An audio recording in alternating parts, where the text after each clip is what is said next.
Magandang araw mga boss ko. At ayun na nga po, katulad po nung nabanggit ko sa may unang video ko noon na yung about po kay Mayor Alice Lielgo, ang mayora po ng Bamban Tarlac. Yung issue po sa kanya about sa pagiging Pilipino niya, no? Sa masusing investigasyon po na ginawa ni Senator Win Gatchalian at ating Senadora Risa Hontiveros po. Tunay nga pong nakakabahala yung una na ano palang hinala pala. Pero ito nga lang po, kahapon naglabas po ang bagong upo po na NBI Director na si Jaime Santiagos na nakonfirma po na si Go Huaping at si Mayor Alice Go ay merong iisang fingerprint na bilang tayo po kahit paano ay nakapag-aral ng konti, naniniwala po ako doon. Dahil ang fingerprint po, kahit sunugin mo ang kamay mo, tutubo at tutubo po yan ng parehas po ng talagang fingerprint mo. Hindi po pwedeng gayahin, hindi po pwedeng magkamila. Even identical twins po, magkaiba po yan ng magiging fingerprint po. Isa po ay napakatibay na ebidensya. Sana po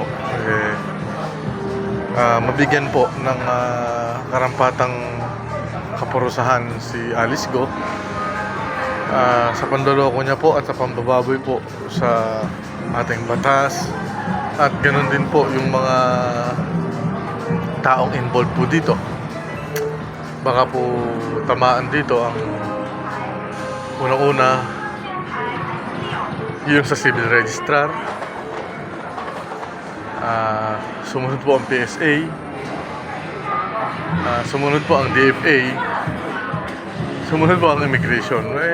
Kung sino po ang masagasaan, sana sagasaan para mapag po yung mga sindikatong nababayaran dyan. At sana po, ako po bilang isang ordinaryong Pilipino, mamamayang Pilipino po, ito pong sa akin ay hindi sentimiento, kundi isa pong pag-aalala po sa bansang Pilipinas. Kumbaga, siguro it's time na para magising yung ating mga senador, mga congressman, yung mga nakaupo po sa gobyerno na may mga katungkulan about dito po sa nagaganap na nabibili ng citizenship para maging Pilipino. Itaas nyo naman ang noo nyo. Kumbaga sa magkaroon naman kayo ng konting hiya sa ating bansa, sa ating lahi. Sana po imbestigahan lahat ng mga Chinese na half-blooded kung talagang totoo. Kung yung mga yan ay mga tawag dito, yung nagpalit registration, baka may hocus-pocus dyan. Natutuwa po ako at napakabuti ng Diyos kasi hindi pinabayaan ng Panginoon na habang buhay tayong niloloko ni Alice Go. Ba't di ka mababahala? Nakaupo siya sa gobyerno. Meron siyang posisyon. Grabe naman. Talagang pera-pera na lang. Sana wag naman mangyari na unti-unti na po tayo nasasakop ng China. Nakita niyo ba kung gano'ng kawawalang hiya ang mga Chinese, ang mga taga-China na yan? Mag-isip naman po kayo. Unang-una, nais kong ipaabot yung pasasalamat ko sa magigiting nating senador sa masusi nilang pagsisiyasat po dito po sa kasong ito. Sana po magising po tayong lahat ng mga kapwa ko Pilipino na wag nating hayaan na unti-unti tayong mabili ng China. At yun lang po. Sana imbestigahan lahat ng half-blooded or mga busisiin po yung batas sa late registration na yan, kung paano po ba yan maayos.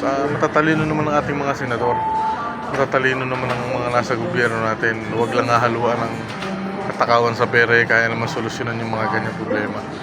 Kaya pagdasal po natin ng bansang Pilipinas, at masaya lang ako kasi Di ba? Napatunayan na si Alice Go pala ay isang tunay na Chinese. Wala po siyang dugong Pilipino. Yun lamang po at maraming salamat. Mag-iingat po tayo palagi.